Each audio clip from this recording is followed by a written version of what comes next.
বন্ধুরা, তোমরা সবাই কেমন আছো? এখানে রোজ কেকের একটা ভিডিও নিয়ে চলে এসেছি আবার। এখানে যেটা রোজ কেক তৈরি করছে তার রেসিপি বলে দিচ্ছে। 1 কেজি বানালে 10টা ডিম দিতে হয়। ভালো করে শুনে নাও। দিয়ে আপনি কিছুক্ষণ 1 ঘন্টা ফাটাতে থাকবেন। 1 ঘন্টা ফাটার পরে তারপরে 1 কেজি ময়দা দেবো আর ওই চুপ কর। সুজি দেবো। একটু অল্প মাত্র সুজি আর এইতে চালের গুঁড়ি 250। 1 কেজি বানালে 250 সুজি পড়বে আর 250 চালের গুঁড়ি পড়বে। এখন ডিম আর চিনিটা গুলে রাখছে। হ্যাঁ, ডিম চিনিটা ফেটে রাখবে। আচ্ছা, তোমরা চাইলে এই ব্যাটারটা আরও তাড়াতাড়ি করতে পারো, যত বেশি ভেজানো হবে ভালো হবে। এখানে সময় ছিল না বলে 1 ঘন্টার জন্য দিদা রেখেছিল। চিনিটা গুলে গেলেই হবে। তারপর মাসি এখানে এলাচগুলো ফাটিয়ে নিচ্ছে, এর মধ্যে এলাচও দেওয়া হবে। ডিম আর চিনি যত ভালো ফাটানো হবে তত ভালোই কেকটা তৈরি হবে, ভালো ধরনেরই মচমচে হবে।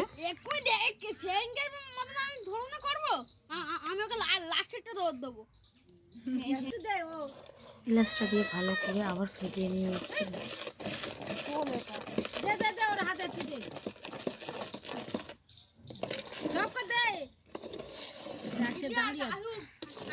যত ভালো করে ফাটা হবে তত ভালো করে তৈরি করা যাবে। তারপর দিদা এসে মাসিকে একটু সাহায্য করে দিচ্ছে।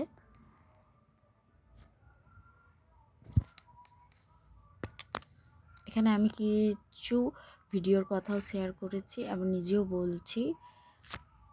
ওখানে অনেক লোকজন ছিল বলে আমি ভিডিওর কথা দিতে পারিনি সব।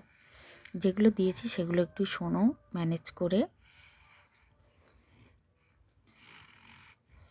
এখানে অনেকেই ছিল, অনেকেই আওয়াজ হচ্ছিল। তারপরে দিদার ফেটানো হয়ে যেতে তাতে চালের গুঁড়ো দেওয়া হচ্ছে। চালের গুঁড়োটা দিয়ে ভালো করে ফেটানো হবে।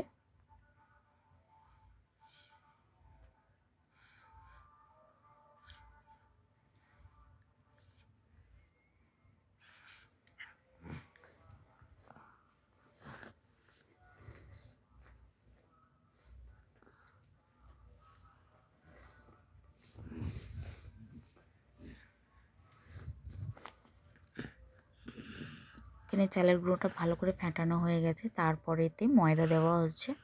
তোমরা সব একসঙ্গে দিয়ে ফাটবে না, ধাপে ধাপে দিয়ে তারপর ফাটবে। সব একসঙ্গে দিয়ে ফাটলে ভালো হবে না তৈরি করতে, সব ডালা পাকিয়ে থাকবে।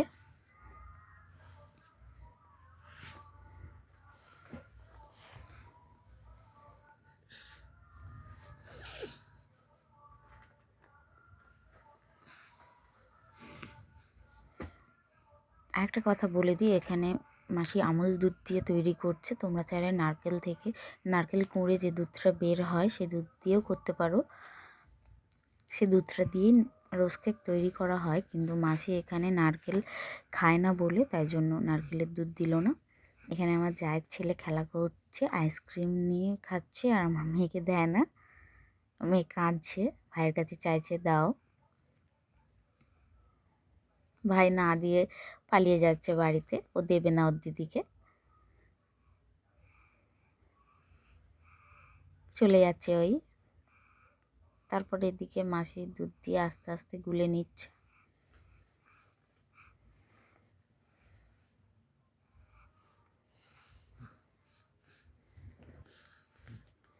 এই কেকটা তৈরি করতে খুবই সময় লাগে, একটা একটা করে তৈরি করতে হয়। এবার যাদের বাড়ির লোক আছে তারা 2-3টে ছাঁচি নিয়ে তৈরি করে। তো এখানে মাসি আর দিদা মিলেই তৈরি করবে, তাই জন্য 2টো ছাঁচেই তৈরি হবে, তাই সময় লাগবে। আর এখানে ঠান্ডা জল দিলে হবে না, গরম জলেই তোমাদের এই জিনিসটা তৈরি করতে হবে।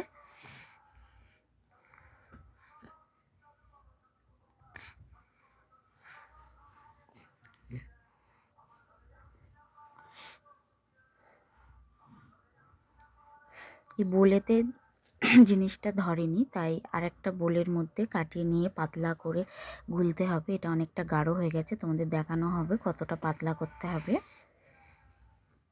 এই এতটা পাতলা করতে হবে, আমি দেখাচ্ছি। এটা আলাদা একটা পাত্রে নিয়ে আলাদাভাবে গুলে নিয়েছে।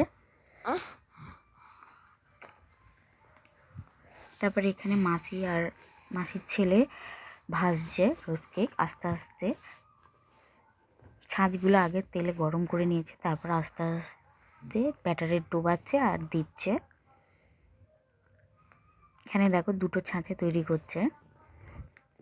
রোজ কেকগুলো ভাজা হয়ে গেলে আস্তে করে পেপারের মধ্যে রাখছে। এখন নরম আছে, একটু হাওয়া লাগলেই মচমচে হয়ে যাবে। আজ এই পর্যন্ত, সবাইকে টাটা। ভিডিওটা কেমন লাগলে সবাই বলবে। Please subscribe, like, share, comment সব করবে তোমরা।